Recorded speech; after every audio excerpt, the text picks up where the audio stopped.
Vamos avançar aqui na nossa palavra, vamos estar estudando hoje. Deus, Ele trouxe uma palavra bem forte no meu coração esses dias, onde Ele falou o seguinte, não coma debaixo da mesa.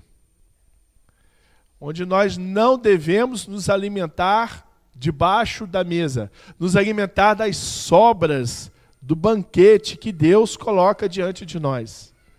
E nós, muitas vezes, nos colocamos nessa posição de estarmos debaixo da mesa.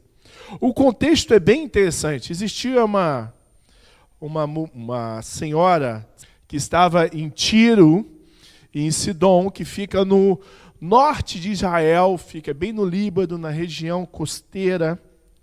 E ela estava ali com a filha endemoniada na sua casa. E ela soube que Jesus estava numa outra casa. E o que ela fez? Ela correu atrás de Jesus para pedir Jesus que provinha a libertação da filha dela, né? E essa história é bem interessante e calhou junto com o Dia Internacional das Mulheres. E eu quero aproveitar e dizer o quanto que essa história é especial para você, mulher, que é batalhadora, que trabalha, que luta pela sua casa, pela sua família, sabe, que defende aí os seus filhotes, que se coloca à frente como uma leoa. E foi o papel que essa mulher teve. Ela era uma gentil, ela não podia estar na mesma casa que Jesus, ela não podia se apresentar diante de Jesus e ela não quis nem saber disso. Para defender, para curar a filha, para libertar a filha, ela entrou com tudo na presença de Deus. E por mais que foi difícil a história, você vai ver que a história foi difícil, Jesus olhou para ela e Jesus abençoou essa mulher. Vamos fazer a leitura para a gente poder avançar um pouco mais na história. Em Mateus capítulo 15, versículo 21. Abra a sua Bíblia, por favor. Pegue aí o seu papelzinho, a sua caneta, para você tomar nota dessa história, porque ela é muito interessante e ela retrata uma série que nós estamos começando a partir de hoje sobre não coma debaixo da mesa. Nós não podemos comer apenas as migalhas que caem na mesa para nós. Ok? Comer debaixo da mesa, gente, existem vários motivos que me colocam a me prestar esse tipo de coisa. Nós vamos estar a ver esses motivos, estudar essas questões, para que você não se coloque mais nessa posição. Vamos lá, versículo 21. Diz assim, Jesus saiu dali e foi para a região que fica perto das cidades de Tiro e Sidom, no norte de Israel, no Líbano, na região costeira. Inclusive, Tiro e Sidom foi atacada por Israel agora nos ataques há 2 a 3 semanas atrás, se eu não me engano. Ok? Versículo 22. Certa mulher de Cananéia, eu falei Cesareia, perdão, é Cananéia. Certa mulher cananeia, que morava naquela terra, chegou perto dele e gritou, Senhor, filho de Davi, tenha pena de mim. A minha filha está horrivelmente demoniada, dominada por um demônio. Mas Jesus não respondeu nada. Então os discípulos chegaram perto dele e disseram, mande essa mulher embora, pois ela está vindo atrás de nós, fazendo muito barulho. Jesus respondeu, eu fui mandado somente para as ovelhas perdidas do povo de Israel. Então ela veio, ajoelhou-se aos pés dele e disse, Senhor, me ajude. Jesus disse, não está certo tirar o pão dos filhos e jogá-los para os cachorros. Sim, Senhor, respondeu a mulher, mas até mesmo os cachorrinhos comem as migalhas que caem da mesa dos seus donos. Mulher, você tem muita fé, disse Jesus, que seja feita o que você quer. E naquele momento a filha dela ficou o que, gente? Curada. Nossa, a história é muito forte. Mesmo Jesus chamando ela de cachorro, vocês vão entender o que significa o cachorro nesse contexto, ela ainda se diminuiu mais. Eu sou o quê? Um cachorrinho, o menor dos cachorros. Essa história é interessante e nós temos 2 versões que tratam dela, Mateus e Marcos.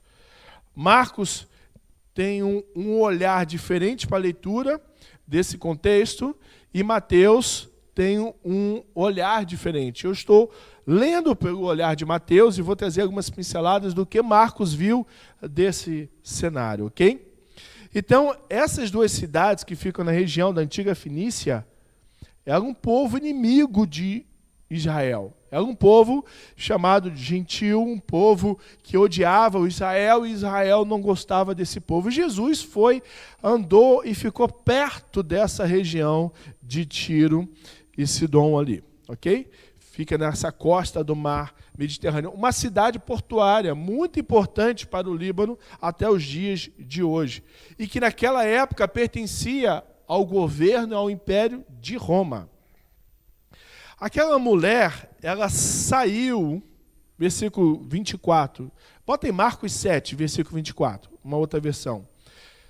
Jesus saiu dali e foi para a região que ficava perto da cidade de Tiro e entrou numa casa e não queria que soubesse que ele estava ali, mas não pôde se esconder. Então aqui Marcos retrata que Jesus entrou numa casa de um gentil, de uma pessoa que o povo dele não se relacionava, e ao entrar naquela casa ele tentou se disfarçar ali, e não queria que ninguém soubesse. Mas imagine que naquela casa que Jesus estava, ela estava cheia de gente, os donos da casa, os discípulos. Talvez ele tenha entrado na casa de alguém que era simpatizante com o judaísmo, até porque ele era também um hebreu. Então, ele confrontava os judeus, mas ele também cumpria o que a lei dizia. E ele entrou naquela casa, aquela mulher viu e soube que Jesus estava naquela casa, e o que ela fez, gente? Versículo 25, de Marcos 7. Certa mulher tinha uma filha que estava o quê, gente? Dominada. A sua filha estava dominada, apesar que a Bíblia não diz o quanto tempo isso já acontecia, mas, teoricamente, podemos entender que ela já vinha sofrendo ataques ou estava por um longo período dominada pelo espírito mal, por demônios. E ela ouviu falar a respeito de Jesus. Ela não o conhecia, ela não seguia, ela não viu uma pregação, ela não assistiu um YouTube acerca de Jesus, não leu um Velho Testamento, uma carta, não leu a Torá. Ela ouviu falar sobre Jesus. E ela veio e se ajoelhou aos pés dele. Ela ouviu a falar acerca de Jesus. E ela teve entendimento que Jesus era o único que poderia libertar e salvar a filha dela desses demônios. E quantos de nós estamos na igreja, estamos ouvindo a palavra todos os dias e não temos o mesmo entendimento que é Ele que pode nos salvar, nos libertar de todo mal, de todas as circunstâncias existentes no mundo? Ela não, ela acreditou. E ao ver Jesus, ela se prostrou, jogou-se aos seus pés. Ela se prostrou. O interessante é que quando você volta lá para Mateus, versículo 15, capítulo 15, versículo 22, ela gritou falando: Senhor, filho de Davi. Ela usou um termo que apenas os hebreus, apenas os judeus poderiam falar. Ela reconheceu que Jesus era o Senhor, o Messias, que estava por vir. E ela chamou Jesus, não apenas de Jesus, ela chamou Jesus de quê? Filho de Davi. Ou seja, você é aquele que estava por vir. Eu reconheço isso só por ter ouvido falar acerca de ti. Eu me prostro aos seus pés e eu te chamo de filho de Davi. Ela tinha convicção de que Jesus era a pessoa que ela buscava naquele momento. E o que chamou a atenção de Jesus não foi o fato dela ter ajoelhado aos seus pés, não foi o fato dela ter buscado socorro. O que chamou a atenção foi o fato dela ter reconhecido Jesus como mestre, uma vez que aqueles a qual Jesus veio por eles não reconhecia Jesus como mestre. Uma pessoa que não tinha muita fé, porque não conhecia, ouviu falar e confessou Jesus como Senhor da sua vida. E a qual aquele Jesus andava, a qual aquele Jesus veio para. Jesus veio para as ovelhas perdidas de Israel, como a sua primeira fase da vida. Ok? Primeiro momento. E este povo negou Jesus. Mas era uma gentil. Ela reconheceu Jesus e chamou pelo nome. Olha o versículo 23. Mas Jesus não respondeu. Por que Jesus não respondeu? Jesus estava ignorando ela. Jesus estava sendo grosso com ela. Jesus não respondeu àquela senhora, porque ele não podia falar com ela como o quê? Gentil. Ele cumpriu ali a diferença. E o interessante é que naquela época, o povo que era gentil, daquela região ali do Líbano, era chamado de cachorro. Cachorro, não existia cachorrinho em casa doméstico, porque cachorro era impuro e era um animal selvagem. Quem tinha cachorro eram os egípcios. Os judeus não tinham cachorro nas suas casas. Os cachorros viviam nas ruas. Eu acho até que daí que surgiu o tema caramelo, né? Os cachorrinhos marronzinhos que viviam nas ruas, andando, perambulando pelas ruas. Os cachorros não podiam conviver no ambiente de casa, eles eram impuros. E aqueles gentios eram conhecidos como o quê? Seres selvagens e impuros. Aqueles cachorrinhos abandonados, largados pela rua. Então os judeus chamavam normalmente os gentios de quê? Cachorros. Os cachorros, os animais selvagens, os animais brutos, os animais que viviam. E por que chamaram de cachorro? Porque o povo judeu, ele era um povo organizado, um povo limpo, um povo que andava vestido, um povo que tinha referências culturais, um povo que vivia debaixo de toda uma cultura hebraica muito dura em termos de impureza. Então era um povo muito exigente quanto ao comportamento social. Não sentava com um, não se misturava com o outro. E os felícios, não, sentava a fazer qualquer coisa, andava sem camisa, as mulheres andavam quase seminuas, as mulheres da Judéia sempre recatadas, sempre cobertas, as mulheres não andavam sem um véu. Então, chamava aquele povo de povo rebelde, eram os cachorrinhos daquela época. Então, quando Jesus chegou perto dela, Jesus não respondeu. Então, os discípulos chegaram perto dele e falaram assim: mande esta mulher embora, pois ela está vindo de nós e fazendo muito o que, gente? Barulho. Só o que chama a atenção de Jesus não é o barulho que nós fazemos. Não são os nossos gritos. Não são o quanto nós falamos palavras bonitas para Ele. Não é o quanto nós choramos na Sua presença. Não é o quanto temos bateria, temos teclado, violão. Não, o que chama a atenção de Jesus é o quanto nós reconhecemos o quanto Ele é importante e vital nas nossas vidas. É isso que chama a atenção de Jesus. O que agrada a Jesus, gente, não são as suas palmas. As palmas fazem parte. As suas palavras fazem parte. Mas o que chama Jesus é o que você abre o seu coração e fala. E você sabe qual é o melhor momento onde nós revelamos verdadeiramente a nossa fé em Jesus? É quando as coisas não estão boas. Quando as coisas estão difíceis, nós conseguimos extrair do nosso coração aquilo que verdadeiramente está dentro de nós. Talvez se a filha daquela senhora não tivesse demoniada, ela não teria entregue a sua vida a Jesus e nem ter reconhecido Ele como filho de Davi. Por isso que existe um jargão dentro do nosso meio que diz que nós nos convertemos pela dor. Porque a dor nos faz refletir a vida. Existe uma passagem, que eu não me recordo o endereço, que diz o seguinte: é melhor estar numa casa de fúnebre, de velório, ok? Do que numa festa, porque numa casa fúnebre a gente reavalia, analisa os valores da vida, as coisas da vida. Então, quando nós passamos por deserto, quando nós passamos por dificuldade, isso faz o que, gente? Isso revela de nós aquilo que realmente nós somos. Quando a coisa está boa, nós ponderamos, nós nos contemos, nós usamos máscaras.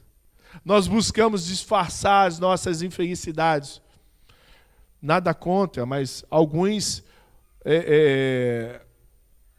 se maqueiam, outros usam tatuagens, outros usam outras formas de apresentação.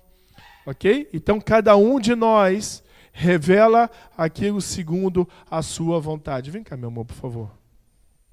Então, nós precisamos estar atentos àquilo que Deus tem para falar conosco quando também estamos passando por dificuldades. Só um minutinho.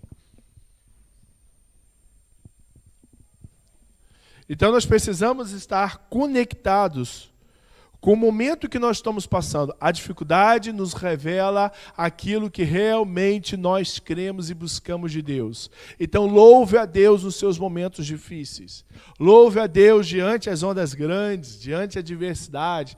Louve a Deus diante das atribulações que você passa, porque elas vão revelar o que está realmente sentido no seu coração. E eu vou ousar dizer para você que muitas vezes Deus nos leva para essa posição de atribulação, para que a gente venha enxergar que nós não somos aquilo que nós pensamos. Muitas vezes Deus permite com que o mal chegue à nossa casa, à nossa vida, para que a gente abra os nossos ouvidos, abra os nossos olhos e veja que aquilo que eu adorava não é nem a metade do que eu posso adorar. E por que isso tem a ver com a palavra não coma debaixo da mesa? Porque comer debaixo da mesa, gente, sentar aqui e ficar debaixo da mesa, é aquela pessoa que diz que ama Jesus, mas se contenta com um culto na semana. Se contenta com uma porçãozinha de louvor, uma palavrinha motivacional. Nossa, eu estou tão motivada. Nossa, eu abri uma caixinha de promessa, tirei um versículo, mudou minha vida no dia de hoje. Essas são pessoas que comem as migalhas da mesa, debaixo da mesa. Ela tem um banquete para ela comer. Ela tem de tudo de bom e melhor que as promessas e a palavra de Deus pode nos entregar, mas ela se contenta em comer aquela migalhinha que caiu de alguém.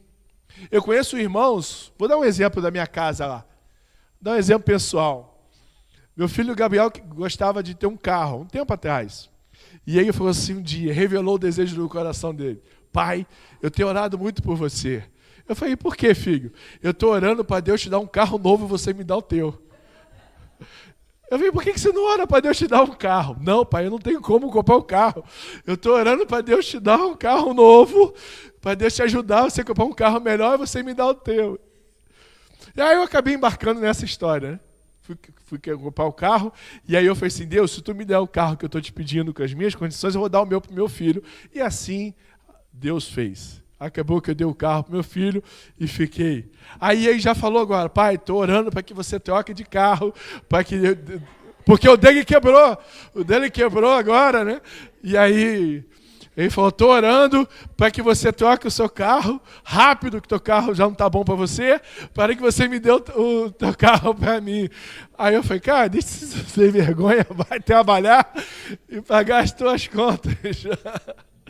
Então, ou seja, muitas vezes, isso é o quê? Eu estou comendo o quê, gente? As migalhas. Eu estou me aproveitando das bênçãos que o outro tem. Só que o Deus que proveu o pai dele naquela situação é o mesmo Deus que vai provê-lo. Amém, gente? O mesmo Deus que provém para você, que o teu irmão está do lado, uma promessa, um milagre. Samuel, obrigado, meu irmão. Deus te abençoe, viu? Até mais tarde. Samuel vem trazer as nossas feijoadas. Então, ou seja, o mesmo Deus que provém para o irmão do lado, que está com o seu negócio prosperando, crescendo na sua empresa, viajando o mundo todo, é o mesmo Deus sobre a tua vida. Então, por que eu vou ficar aqui cercando a bênção dos outros se eu posso ter a minha própria o quê? Bênção. Isso é comer debaixo da mesa, meus irmãos. Versículo 24 de Mateus 15, continuando. Jesus respondeu, eu fui mandado somente para quem? De quem? Então, a primeira fase de Jesus, vamos dividir em duas fases. Até Mateus 28, Jesus veio primeiro para pregar para os judeus. E a segunda fase, quando ele foi ascendido aos céus, ele falou para a gente em Mateus 28:16, ide por todo mundo, pregai o evangelho a toda criatura, ensinando a seguir meus seguidores, batizando em nome do Pai, do Filho e do Espírito Santo, ensinando a obedecer meus mandamentos, e eis que estarei convosco até o fim. Então, a partir daquele momento, a segunda fase entrou. Mas a primeira fase era, eu vim primeiro para as ovelhas perdidas do povo de Israel. Mas aquela mulher é destemida, cara. Sabe, aquela mulher é batalhadora. Eu vejo muito a minha esposa naquela mulher. Amém, minha gata? Porque ela luta pelo que quer. Às vezes é até chata. Às vezes eu tenho certeza que Deus libera algo para ela parar de falar. Porque ela é persistente, ela insiste, ela quer, ela chora, ela escreve, ela fala, ela insiste. Acho que Deus fala, libera logo a bênção sobre ela, para que ela mude o disco. E é essa mulher.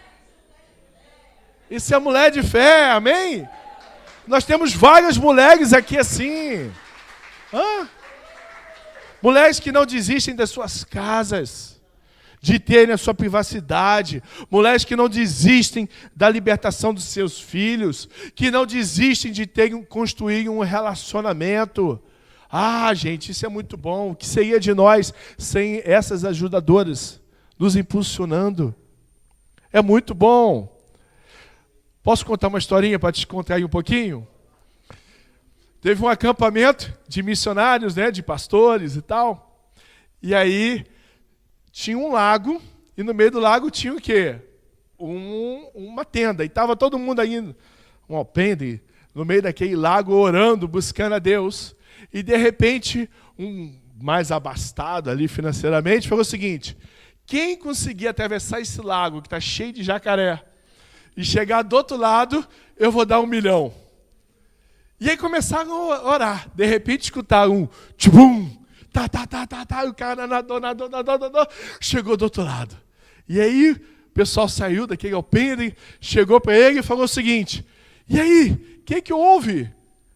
Poxa, você é muito corajoso, você chegou aqui, você nadou, você merece 1 milhão, salva de palmas. E na hora dele testemunhar, o que te motivou a mergulhar no lago de jacaré, encarar todas essas diversidades? Ele falou, a minha mulher me empurrou. E quando ela me empurrou, eu tive que nadar para fugir do jacaré. Essa é a mulher que nós temos aqui na igreja, amém? Mulheres maravilhosas. Bom, vamos lá, vamos continuar então aqui. Historinhas à parte. Primeira insistência dessa mulher. Senhor, filho de Davi, tenha compaixão, tenha misericórdia. Jesus fez o quê? Não falou o quê, gente? O que Jesus fez? Não falou nada. Aí depois ela insistiu. Então, versículo 15 diz, então veio ela, ajoelhou os pés e falou, Senhor, me ajude. Segunda insistência dessa mulher. A primeira, Jesus não falou nada, ela persistiu, ela não desistiu, se jogou aos pés dele e falou, Senhor, me ajude. Nossa, que mulher persistente. E quanto de nós desistimos nos primeiros silêncios de Deus? Às vezes Deus fica em silêncio para ver como é que você vai se portar. Sabe que você vai desistir? E aí Jesus ficou em silêncio. Gente, isso é fato real, isso não é uma parábola. Não é uma metáfora. Jesus ficou em silêncio, ela se jogou e falou, Senhor, me ajude. Versículo 26 diz assim, não está certo tirar o pão dos filhos e jogá-los para os cachorros, que vem do grego kion. Não é certo jogar aquilo que eu vim dar para os judeus, para os gentios.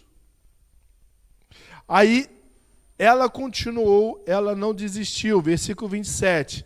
Sim, Senhor, terceira tentativa dessa mulher. Jesus respondeu, mas a mulher respondeu, mas até mesmo os cachorrinhos, ou seja, o menor dos cachorros, o menor dos gentios, o menor dos preconceituados. Mas até mesmo os cachorros comem o que, gente? As migalhas que caem debaixo da mesa dos seus donos. O que podemos entender? Que até os desprezados, os ignorados, aqueles que o mundo chama de inúteis, aqueles que o mundo tem preconceito, aqueles que o mundo não aceitam, eles também se alimentam da porção de Deus na vida deles. Uma prova disso são os livramentos que Deus nos concede mesmo quando ainda não somos convertidos a Ele. E a Bíblia diz que no dia do juízo Ele vai nos mostrar tudo aquilo que Ele fez por nós e que nós não tivemos ciência. Eu já tive acidentes de carro e que eu não estava no carro. E hoje eu entendo, e o carro acabou.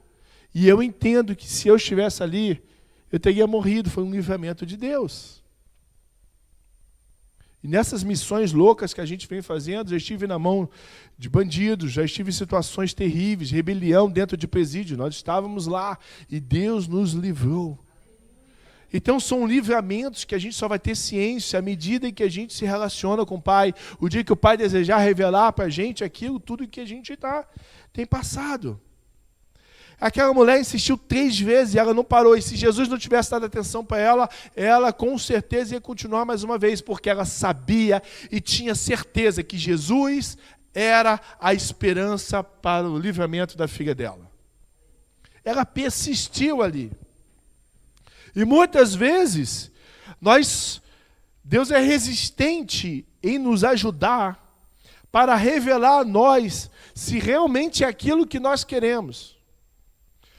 Às vezes nós clamamos, o apóstolo Paulo diz que tinha um espinho aonde, gente? Na carne, não se sabe o que é, que tipo de espinho, se era uma enfermidade emocional ou natural.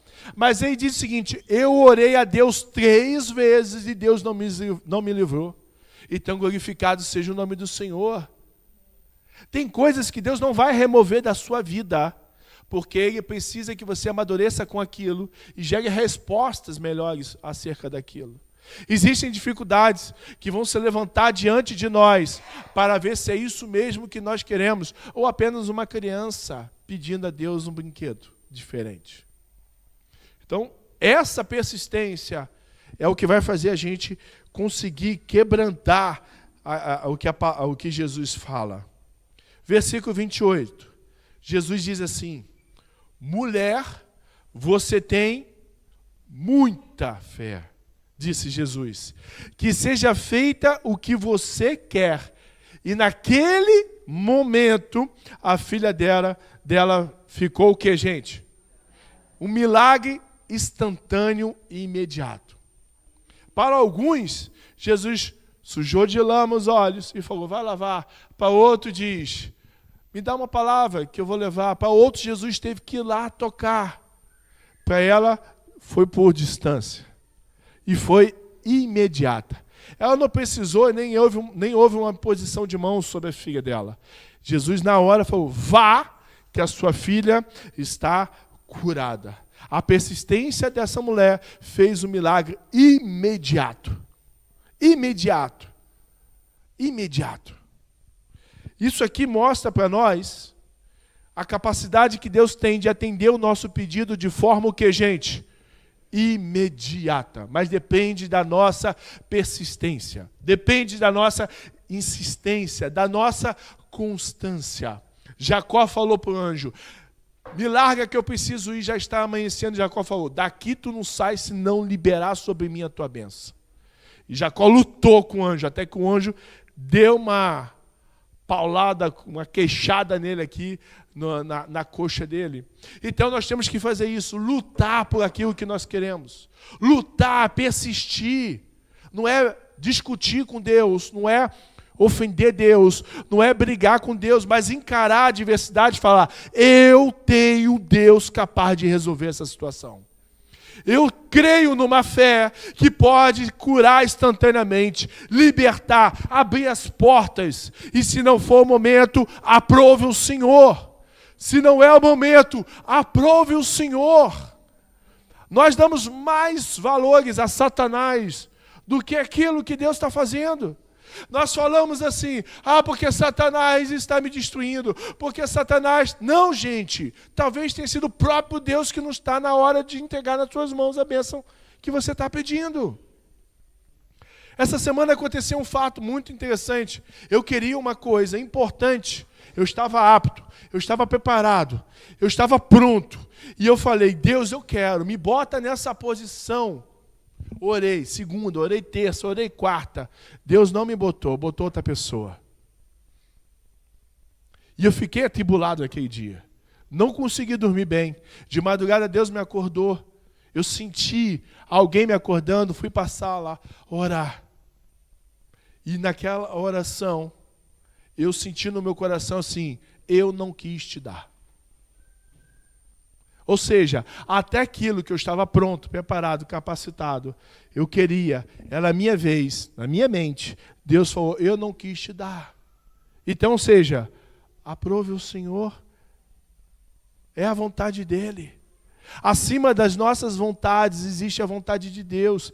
Então, o que aquela mulher falou? Pediu socorro, ela pediu ajuda. Ela não disse, você tem que curar. Ela não disse, porque o Senhor, ela não quis provar, se o Senhor é Deus, cura minha filha. Ela só pediu o quê? Ajuda. Ela pediu socorro. Ela clamou por socorro. Ela clamou por misericórdia de Deus. Talvez você esteja orando errado. Talvez você precise insistir mais, ser mais incisivo no seu pedido. Talvez você precisa chorar mais vezes. Sabe, às vezes aquela migalhinha caiu no chão, a gente se alimentou dela e está satisfeito. Não se contente com o pouco que você tem.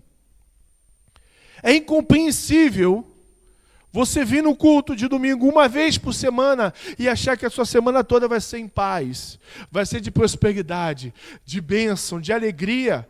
Mas você só buscou Deus uma vez por semana, 2 horinhas. Nós temos o culto, infelizmente, de 2 horas. E aquelas 2 horas é suficiente para você viver a semana toda, 7 dias debaixo da graça de Deus? Não, meus irmãos. Nós precisamos estar aliançados com Deus todos os dias. Fechar a porta, botar o joelho no chão, orar, clamar, acordar, apresentar o nosso trabalho a Deus, deitar, agradecer pelo dia, abençoar os nossos filhos. Nós precisamos fazer isso diariamente. Ir lá para as crianças, abrir a porta do quarto, olhar para eles e profetizar e orar.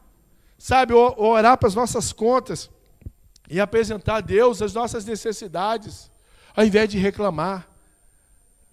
Ao invés de reclamar daqueles que não te pagam, oram por eles, porque talvez eles estejam precisando da presença de Deus. Orar pelos que te cobram, porque eles também têm necessidades, não é só você. Então nós estamos orando muito para o que supostamente o diabo pode fazer, mas esquecemos que acima do diabo, acima do mal, existe um Deus soberano, magnânimo, que não perdeu suas forças, não está com seus ouvidos tampados, seus olhos cegos, suas mãos amarradas, para que intervenha na tua vida e te socorra. Gente, a palavra nos ensina que Ele é o socorro bem presente na hora da angústia. Que por mais que passemos pelo vale da sombra e da morte, Ele estará conosco. 1000 cairão de um lado, 10.000 do outro, mas aí Ele estará com quem? Conosco. Então, a versão de Marcos, do capítulo 7, versículo 29 e 30, diz assim: Jesus disse, por causa dessa resposta, olha só, gente, olha aqui, olha importante isso aqui. Por causa dessa o que, gente? Resposta. Você pode voltar para casa que o demônio já saiu dela. Jesus falou que uma resposta daquela mulher,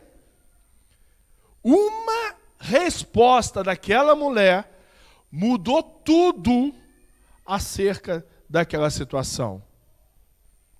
Até a sua terceira súplica, Jesus estava esperando para ver o que ia acontecer. Quando ela falou, até os cachorrinhos comem das migalhas que caem da mesa, ele falou, por causa dessa resposta, eu vou liberar. Vai que a sua filha está curada. Percebe? Às vezes a gente só quer perguntar, mas não quer dar resposta. Não quer persistir. É por causa de uma posição, uma palavra, um posicionamento. Tudo muda acerca de vocês. Eu não sei se você já teve essa experiência, mas eu já tive. Às vezes eu estou orando, eu e minha esposa, uma semana por uma coisa. Nós fomos no monte, descemos no monte, fomos no monte, descemos no monte. Mas um dia, o momento em que nós oramos, parece que algo mudou. Tudo que nós fizemos foi parte do processo para que aquele dia, uma simples oração, fizesse as coisas mudar. Um exemplo, quando em 2016 Deus mandou que eu viesse para cá, eu não vim. Nós passamos 2017 orando, 2017 na África, Deus falou, ano que vem eu quero você aqui. Eu voltei para o Brasil no dia 20 de dezembro, chamei a minha esposa e falei, Deus mandou a gente ir para Portugal para atender a África. E ela falou assim, se Deus falou com você, tem que falar comigo. Tá certo. Chata, persistente, mas tá certa. Entre o dia 20 e o dia 25, um amigo meu chegou e falou assim, pastor, eu vou te dar um presente. Não era nem da igreja, um ímpio. Amigo, profissional, negócio. Vou te dar um presente para você viajar com a tua esposa para qualquer lugar do mundo que o senhor queira ir. Olha que maravilha. Fui falar para ela, que ela falou, então vamos para Portugal, que Deus tem que falar comigo. Arrumamos as malas, viemos para Portugal. Só que nós oramos, nós subimos monte, nós descemos monte, nós fizemos oração em casa, oração aquilo, mas foi dentro do avião, antes de chegar aqui, que Deus falou para ela vir para cá. Que confirmou para ela. Só que era ruim. Porque ela não disse que Deus já havia falado com ela. Ela só falou quando nós pousamos no Brasil. Nós passamos 15 dias aqui, 10 dias, sei lá. E aí Deus foi fazendo cura, Deus foi abrindo porta, Deus usou ela de uma forma sobrenatural. Uma pessoa que não podia ter filhos, hoje já está indo para o segundo filho. E nós oramos, visitamos a casa de um monte de pessoas, Deus foi conectando a gente com a missão. E eu doido para ela dizer que Deus havia falado com ela, Deus já havia falado. Ela segurou. E quando nós pousamos no Brasil, fomos sentar com os nossos pastores, ela falou, Deus falou comigo, vamos para Portugal. Em 8 meses nós nos mudamos. Só que a gente chorou por aquilo, gente. A gente subiu um monte, a gente fez propósito, a gente orou. Mas foi no avião, sentada. Ela foi conversar com Deus, Deus confirmou para ela. Às vezes você vem aqui, você se ajoelha, chora, ora, derrama lágrima, e quer que Deus fale com você naquele momento. Apenas queira que Ele fale com você. Talvez no momento descontraído, Ele vai dizer para você, agora é o momento certo. Vá e faça. Então, a sua resposta, ela vai vir se você não desistir. Olha só, quando a mulher voltou para casa, encontrou a criança, o que, gente? Encontrou a criança, o que, gente? De fato, o demônio tinha saído dela. Ou seja, a confirmação que Deus falou verdadeiramente tinha. Agora, pastor, tudo bem, você falou que Jesus veio para o povo de Israel. Eu não sou do povo de Israel. Eu também não. Nós somos gentios. Mas a primeira fase, Jesus ele tinha que vir ao povo dele pregar a palavra. Mesmo assim, ele esticou a mão para alguém que não era do povo. Na segunda fase, eu que estou determinando essas fases, ok? A Bíblia não fala sobre isso. Não diga que a Bíblia diz que tem 2 fases, ok? No segundo momento, Jesus ele mandou nos alcançar. Quando nós não éramos do povo de Judá, judeu, povo de Israel, nós éramos o que, gente? Estrangeiros àquela terra. Olha o que está lá em Efésios capítulo 2, 19. Olha o que o Paulo fala à igreja de Efésios. Inclusive no dia 19 nós vamos começar um estudo sobre a carta de Paulo aos Efésios, ok? Toda quarta-feira às 20 horas. Estudar mesmo, contexto histórico, geografia bíblica, tradução do grego, vamos estudar detalhadamente. Vamos lá, Efésios capítulo 2, versículo 19. Olha o que diz. Assim, já não sois o que, gente? Mais estrangeiros, peregrinos, mais cidadãos dos santos e membros da família dele. Ou seja, nós não somos mais um povo estrangeiro de Deus. Quando Jesus morreu por nós, Ele nos trouxe para o reino do Filho do amor de Deus. Então nós não somos mais como alguém, como um cachorrinho, um peregrino. Agora fazemos parte da família de Deus. Se fazemos parte da família de Deus, nós temos direito a sentar onde? Na mesa que Deus ergue para todos nós. Há uma mesa de Deus para a tua vida. Há uma mesa erguida de Deus para você. E você é convidado a sentar nesta mesa. E você sabe por que você não senta nessa mesa? Porque você esteja talvez se equiparando a um cachorrinho. Se colocando indigno por conta dos seus pecados. E eu vou dizer para você, você é indigno mesmo. Eu sou indigno mesmo, mas aquele que é digno me purifica. Aquele que é digno me faz ser digno. Ele me trouxe. Ele disse para você, sai debaixo da mesa e senta à mesa, porque eu tenho um banquete para você. Eu tenho um alimento que é a palavra de Deus. Você não precisa mais viver de caixinhas de promessa. Senta aqui que eu tenho a Bíblia para você ler. Amém? Você não precisa mais de um versículo motivacional. Você tem a Bíblia, onde eu te dou a fonte que jorra do nosso interior, fonte de água viva. Você não precisa mais estar aqui buscando rios para alimentar sua fé. Você precisa abrir a tua palavra, a palavra de Deus, e buscar na palavra de Deus, ajoelhar e pedir perdão a Deus, e buscar de Deus o verdadeiro rio da sua vida, o verdadeira palavra de motivação para a sua vida. O que você precisa não está naquilo que o homem pode dar para você, mas aquilo que Deus já deu para você quando permitiu que o Filho dele morresse na cruz para salvar você. Então não se coloca mais como um cachorrinho ou como alguém que pega de migalha. Faz assim, eu quero uma porção grande. Paulo diz que existem pessoas, os neófitos, os recém-convertidos na fé, que se alimentam de comida leve, de leitinho da palavra. E Paulo fala, vocês vão ver em Efésios algo acerca disso. E Paulo fala o seguinte, não coma mais leitinho, mas comida pesada. Comida forte, feijoada. Coma uma buchada da palavra de Deus. Desculpa a brincadeira. Coma algo pesado.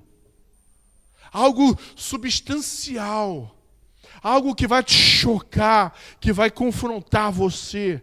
Então para de caixinha de promessa, de versículos motivacionais, de rios que... Não, leia a palavra, se alimente dela. Senta à mesa e se alimenta da verdade que Deus tem para a tua vida. Amém ou não? A fé em Deus, mesmo quando as coisas não são garantidas. A fé em Deus, mesmo quando você não enxerga o horizonte. Olha, dia 2 nós viajamos, precisamos de muito dinheiro para essa viagem. Nós estamos levando muitos livros para abençoar esses pastores. Chegaram ontem os livros. Estamos levando Bíblias em chips, na língua da pessoa. Porque por mais difícil que seja a situação financeira, todo mundo tem telemóvel. Curioso, até na África.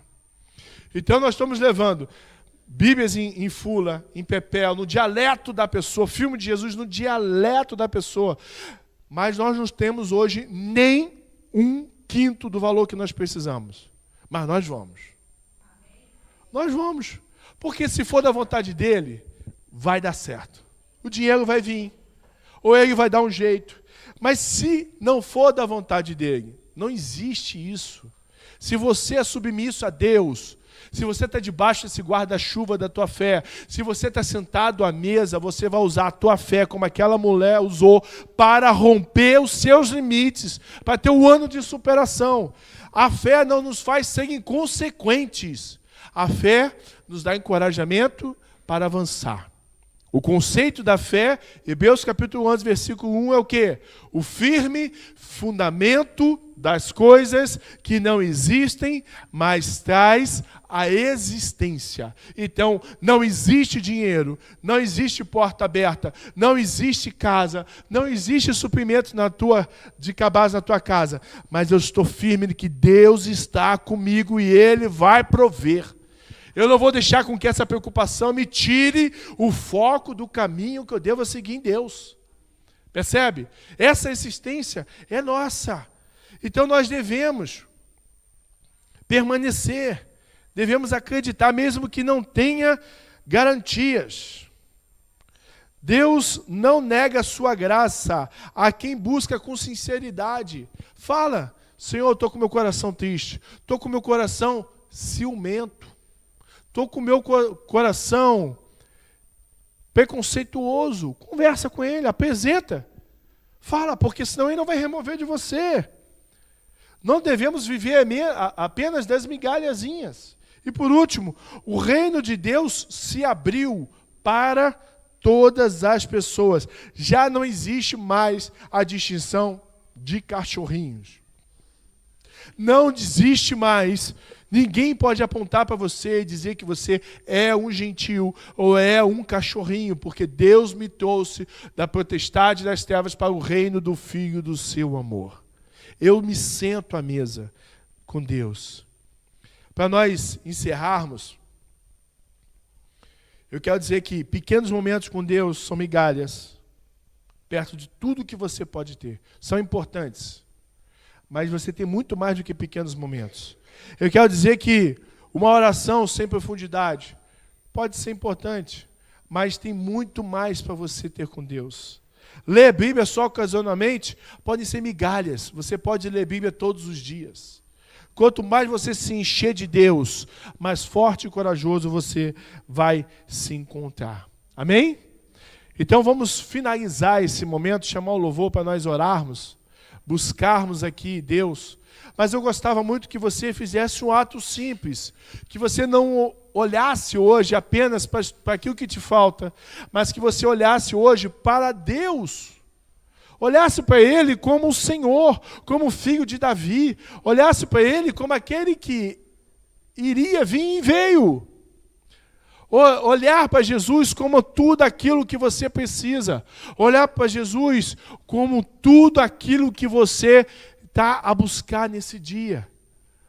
Todas as suas respostas vêm dele. Todas as suas provisões vão vir dele. Tudo que você tem que clamar vai vir dele. Então vamos orar para Jesus? Pode fechar os seus olhos, pode ficar de pé. Eu quero me despedir de você que está online. Dizer que seja muito bem-vindo à nossa igreja todo domingo, às 10h30 ou quarta-feira, às 20 horas. Tá bom? Seja bem-vindo, se inscreva no canal, deixe o seu gostei.